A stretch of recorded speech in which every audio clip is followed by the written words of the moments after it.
মে দিবস উপলক্ষে ব্রাহ্মণবাড়িয়া জেলা নির্মাণ শ্রমিকের উদ্যোগে মিছিল ও আলোচনা সভা অনুষ্ঠিত। ব্রাহ্মণবাড়িয়া প্রতিনিধি ফারজানা রশিদ রূপার সহযোগিতায় শুনছেন সংবাদ শিরোনাম। কসবা টিভির ডেস্ক রিপোর্ট। কসবা টিভি, হৃদয়ে বাংলা। মহান মে দিবস উপলক্ষে ব্রাহ্মণবাড়িয়া জেলা নির্মাণ শ্রমিকের উদ্যোগে মিছিল ও আলোচনা সভা অনুষ্ঠিত হয়েছে। আজ 1 মে সকালে শহরের পৌর মুক্ত মঞ্চ থেকে একটি মিছিল শহর প্রদক্ষিণ শেষে স্থানীয় পৈরতলা কমিউনিটি সেন্টারে গিয়ে শেষ হয় এবং সেখানে আলোচনা সভা অনুষ্ঠিত হয়। জেলা নির্মাণ শ্রমিকের উপদেষ্টা মোর্শেদুল হকের সভাপতিত্বে প্রধান অতিথির বক্তব্য রাখেন জেলা শ্রমিক দলের সভাপতি হেফজুল বারী। বক্তব্য রাখেন জেলা শ্রমিক দলের সাধারণ সম্পাদক মোহাম্মদ মোস্তফা মিয়া। বিশেষ অতিথির বক্তব্য রাখেন ঠিকাদার আবু জাহিদ, প্রকৌশলী শফিক চৌধুরী, প্রকৌশলী আমিরুল ইসলাম, জেলা নির্মাণ শ্রমিকের সাধারণ সম্পাদক কাদিরুজ্জামান সরকার, যুগ্ম সাধারণ সম্পাদক রফিকুল ইসলাম, প্রচার সম্পাদক আব্দুল করিম ও রেনু মিয়া সহ আরও অনেকেই।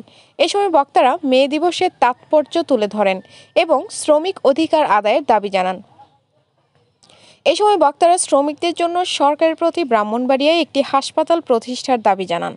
অপরদিকে কসবা, আখাউড়া, নবীনগর ও বাঞ্ছারামপুরে মহান মে দিবস উদযাপিত হয়েছে।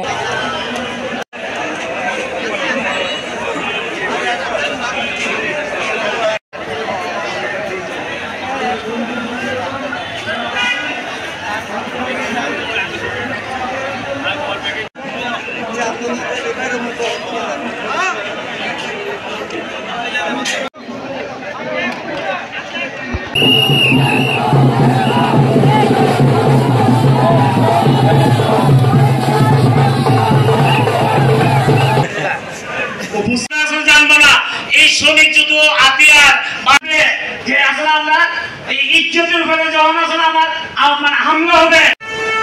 নির্মাণ শ্রমিকের অনেক নেতৃবৃন্দ এখানে উপস্থিত আছেন। নাম বলতে গেলে আমার সময়টা নষ্ট হয়ে যাবে। খিদার সময় আসলে বক্তব্য শোনার জন্য